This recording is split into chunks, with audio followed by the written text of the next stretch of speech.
Patuloy na isinusulong ng Department of Migrant Workers o DMW Region 2 ang mga job fairs at service caravan upang mabigyan ng mas maraming oportunidad sa trabaho ang mga residente ng Cagayan Valley, lalo na mga nagnanais na magtrabaho sa ibang bansa. Sa panayam ng Bomb Radyo Kawayan kay Attorney Roger Benitez, Regional Director ng Department of Migrant Workers o DMW Region 2, sinabi niyang bahagi ito ng Government Service Caravan Fair na handog naman ng DMW Regional Office sa pagtulungan ng Provincial Government ng Isabela na ginanap naman sa Capital Arena sa Barangay Alibago, City of Ilagan. Ayon kay Benitez, sa naturang job fair ay nakapagtala sila ng 600 na registrants kung saan 61 ang agad na natanggap sa trabaho. Anyang iba pa na mga aplikante ay sasailalim pa sa mga interviews at pagsusulit para sa mga posisyong may kaugnayan sa financing sector. Ayon kay Benitez, hindi lamang sa isang partikular na panahon isinasagawa ang paghahanap ng trabaho dahil sa buong taon na nagsasagawa ng job fairs at service caravans ng DMW sa iba't ibang bahagi ng Region 2 upang mabigyan ng oportunidad ang mga kwalipikadong aplikante. Anya, 5 overseas recruitment agencies ang inimbitahan sa aktibidad na nag-alok ng mga trabaho sa iba't ibang bansa.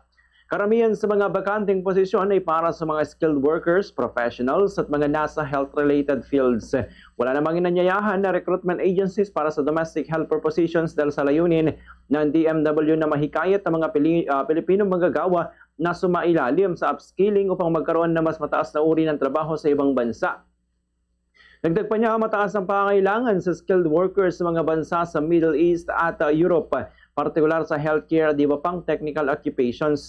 Katuwang ng DMW ang TESDA sa pagsasagawa ng mga assessment at training upang matiyak na mga aplikante ay may sapat na kakayahan para sa mga trabaho na inaalok sa ibang bansa. Marami rin naman ng training slots ang TESDA para sa mga nais na mag-upskill bago magtrabaho sa abroad.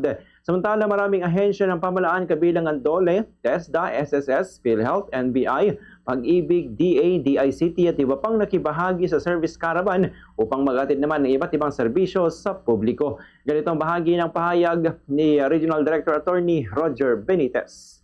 Ay nasa skilled work, professional at saka health related jobs, no? Pagdating naman sa domestic helper, wala po tayong na-invite, kasi nga kailangan nating i-reduce yung DH dito sa atin at kailangan nating i-upskill or i-skill sila para sa ganon ay makakuha sila ng panibagong trabaho na hindi domestic helper. Kaya sa bagay na yan, ang DMW Region 2 ay di po namin ini-encourage yan. Kaya